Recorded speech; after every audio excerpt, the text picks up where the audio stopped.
Welcome to the tutorial Lip Sync. In this tutorial, I'm going to show you how to move the Karate Rabbit's mouth so that it matches a piece of recorded dialogue. So unlike in the first two tutorials where I did not provide you with a scene or with sound clips because I don't have the right to distribute them and therefore ask you to use your own, I'm going to provide you with 4 sound bites for this tutorial. So the one I've selected is First Bite, and let me play it so you can listen to what it sounds like. The act of taking the first bite is what separates the winners from the losers. So you can select whichever of the 4 you'd like to follow along with this tutorial. The other elements that we have in our layer stack in the timeline, just to go over, is the first one is just a piece of hand that I had to draw so that this thumb would cover the carrot. The carrot I took from the scene before from the fighting cloud. We have our Karate Master template. The entire body extends beyond what you see in the frame. We have our camera hooked up to a peg, which I've zoomed in to this position, and we have a color card, which, as I explained in a previous tutorial, is great to use for the background instead of drawing a large rectangle, as you don't have to keep extending it like a drawing every time you increase the number of cells in your scene. So up until this point, you may have wondered what these 8 thumbnails are in the layer properties view for a sound sample. So these 8 mouth positions are industry standard mouth positions known as phonemes, and each phoneme covers a number of sounds commonly heard in the English language. So don't get fooled by the letter. This mouth position does not represent the mouth forming the letter A, but is instead represented by the letter A.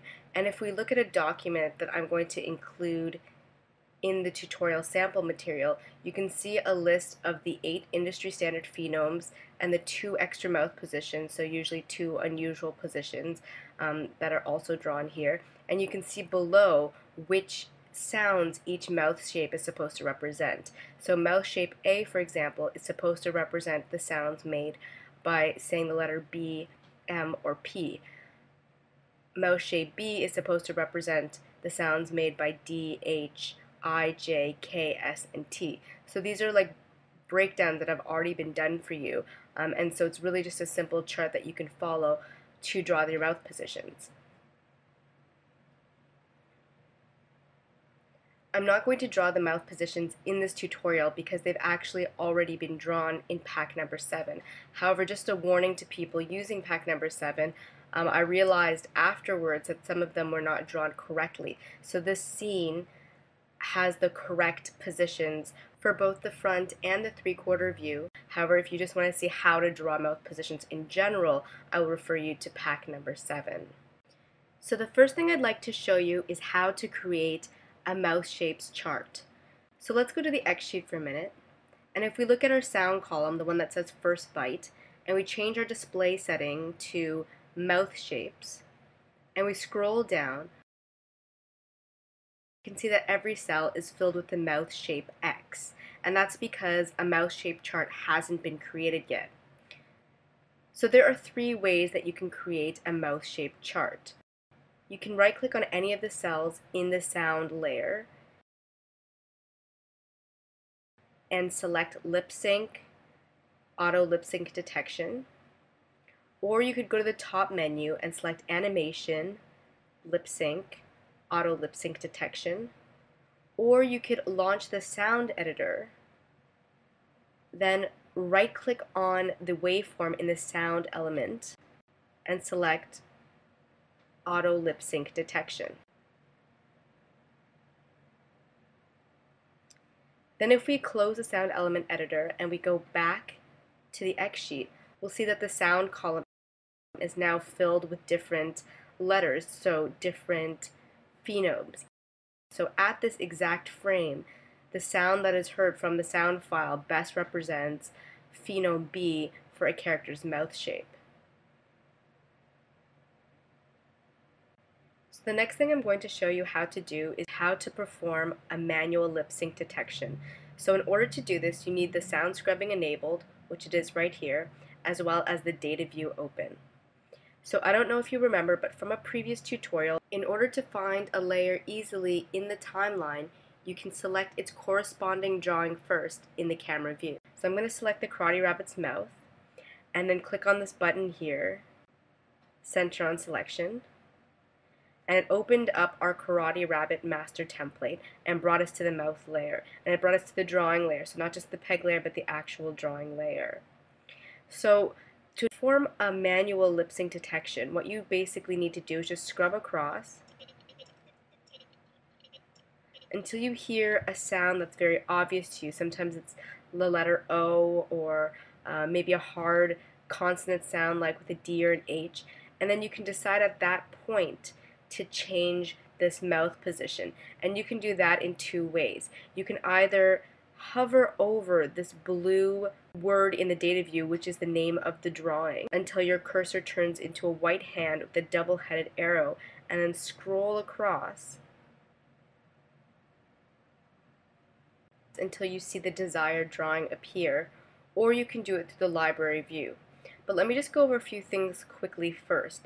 If you recall, in the data view, you can see the name of the layer, so in this case it's the Karate Rabbit mouth, and afterwards the word in blue represents the name of the drawing.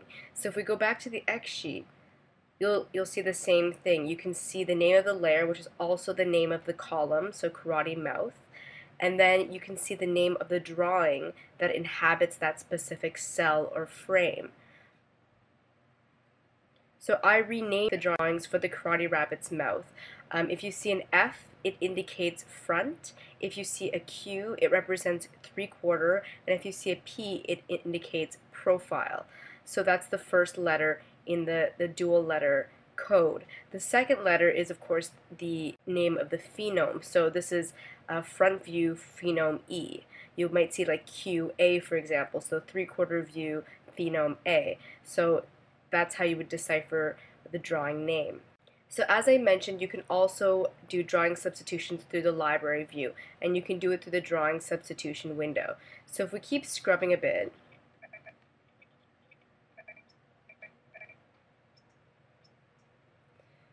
I hear kind of like a TS sound, so I can scroll through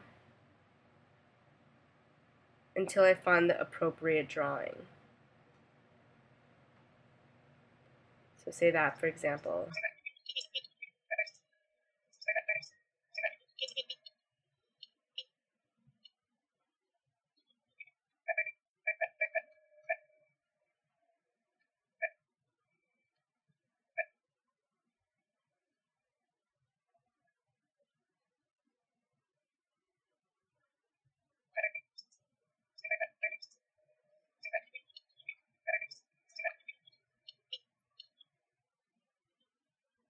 So as you can see, as I scrub back and forth with the drawing substitutions made, you get the impression that the Karate Rabbit is speaking.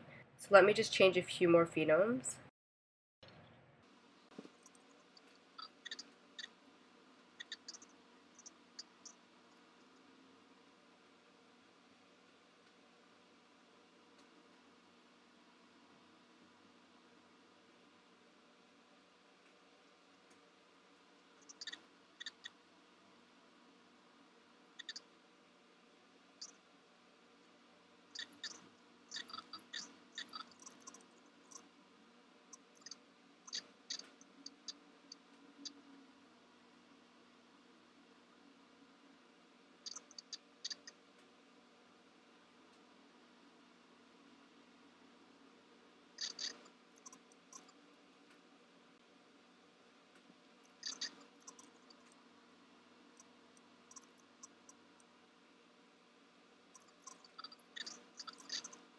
So then if I bring the little black arrowhead over to here,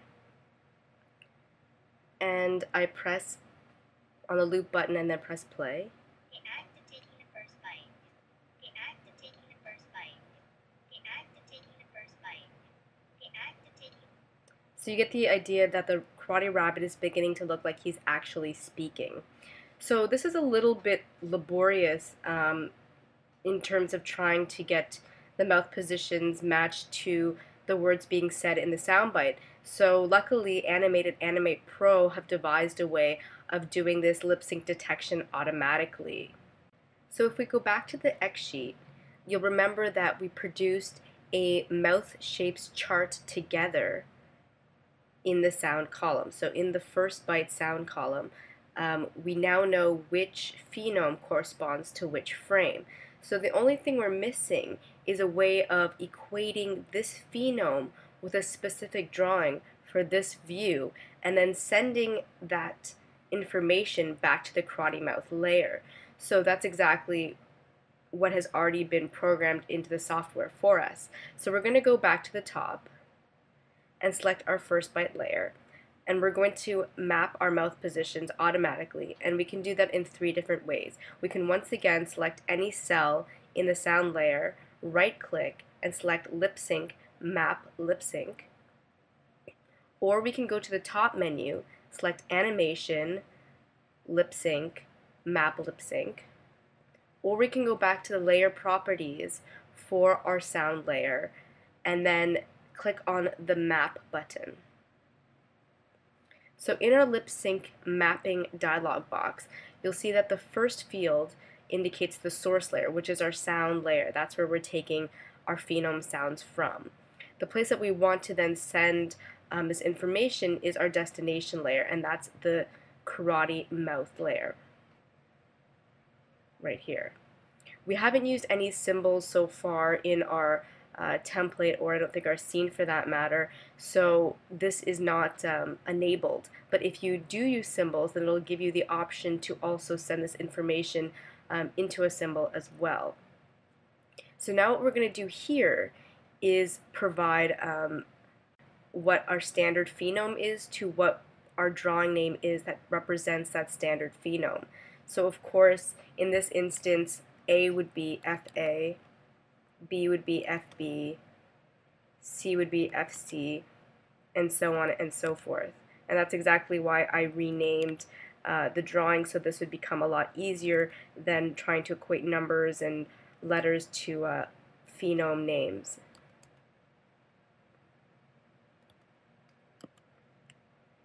So then if we say OK, you'll notice that a change happened here. And what we did, if we go back down to the mouth layer, is you can see that the software now has decided which drawing substitution should be represented in each frame.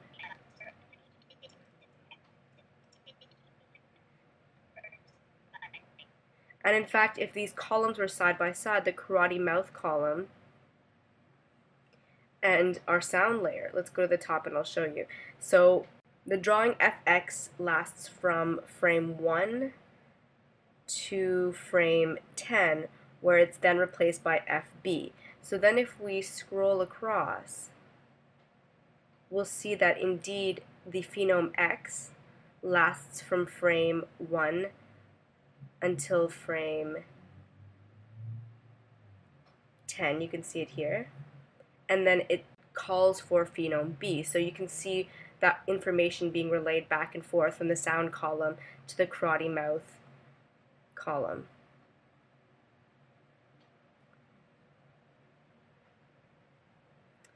So let me just draw this playback arrow back to the end of our scene, and I'll play this for you to show you what it looks like. The act of taking the first bite is what separated the winners from the losers. The act of taking the first bite is what separated the winners from the losers. So I think that's pretty cool. However, sometimes after you've allowed the software to map phenomes to your character's various mouth positions, you may realize there are a few that don't look quite accurate. Well, this is not a problem because you can easily mix the automated lip sync detection with the manual process. So to do this, you have to go back to your sound layer and double click on it to launch the sound element editor. Then in the sound element section, scroll to the frame where you think you might be having a problem. So in my case, it's frame 36. And we can see that at frame 36, the phenome that is currently being represented there is B. So it's as easy as clicking on another phenome that you think is more precise. So in my case, I think it might be F. So this changes the information for the sound layer, and because the sound layer is relaying its information to the Karate Rabbit's mouth layer, it in turn is also updated. So now that you've manually overridden one of the phonemes, you have to actually remap your mouth positions to the correct phenome. So once again, we're going to select Karate Rabbit mouth. We're going to enter the names of our mouth drawings to correspond to the proper phenome.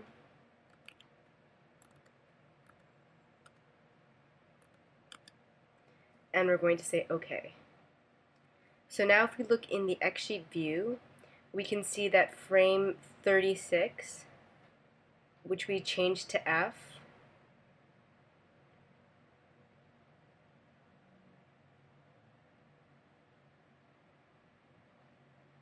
has been changed to the FF mouth drawing for frame 36 in the Karate mouth column or layer. And just to let you know, you can do all of this through the view menu in the X sheet as well. You can go to lip sync, change mouse shape to, and once again change that mouse shape at the selected frame, and then once again remap. And of course it's better to do all your changes first and then map in one go instead of mapping for each change.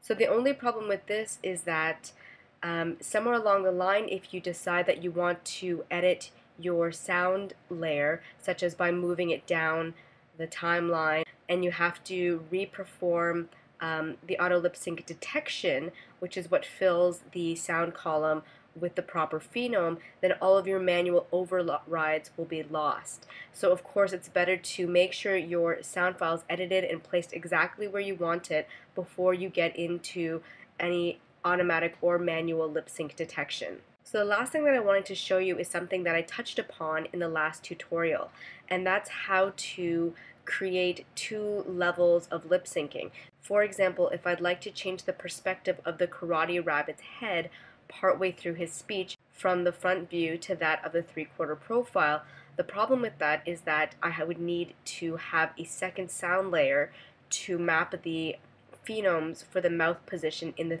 3/4 profile. So I couldn't use the same sound layer. So let me go through the steps and it'll become more clear. So the first thing I'm going to do is create an empty sound layer. Then I'm going to decide the position at which I would like the head to change position. So I'm just going to arbitrarily choose frame 50. So I'm going to select the sound wave from frame 50 to the last frame of the scene. And then I'm going to pull it down and drop it in the empty sound layer. So now the first part of the sound clip up to frame 50 exists in the first byte layer, and the second sound layer labeled sound has the rest of the dialogue. So now at frame 50 what I can do is collapse the Karate Master group, select frame 50 at that point, add a keyframe, then select just the head of the Karate Rabbit, find it in the timeline view. So it's actually right here. I'm not sure why it wasn't selected. There we go. And then go to the library, and if you remember from our previous tutorials at the end of Pack 7, we created a bunch of templates that we thought might be useful of the Karate Rabbit in different positions as well as just his head in different positions. So I believe that's in the Animate Pro library and in the Karate Rabbit folder. So if we grab the Karate Rabbit's 3/4 head template, which just happens to be selected, and we drag it down, and it finds its identical match, we can drop it exactly at frame 50. And if you can see, we now have a perfect flip between the front view and the 3/4 profile view. And that's way easier than going through each and every one of these layers, each eyebrow, each eyeball, each nose and mouth layer, and then swapping the drawings for the 3/4 position in the data view. So this is, of course, much faster.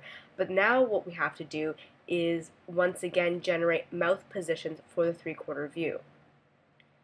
So we do this by going to our new sound layer, and I might actually rename them as well. So we can call this first byte, and let's name it front view.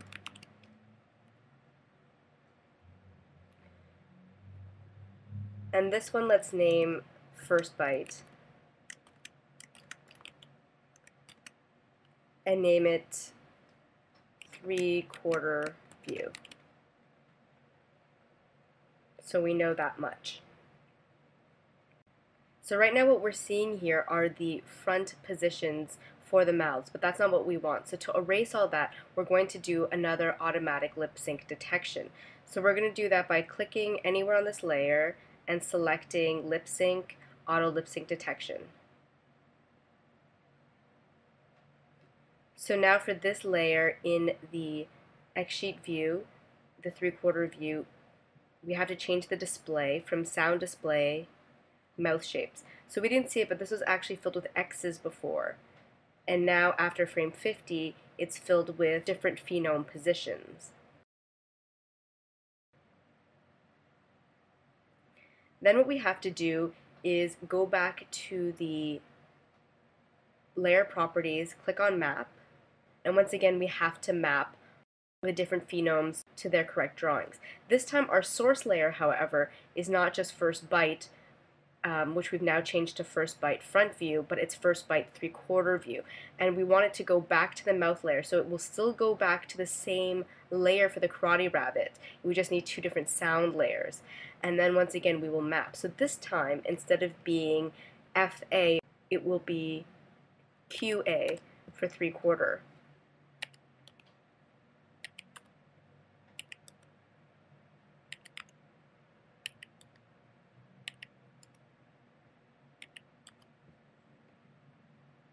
And there you go. So now the mouth has righted itself. And if we scroll across,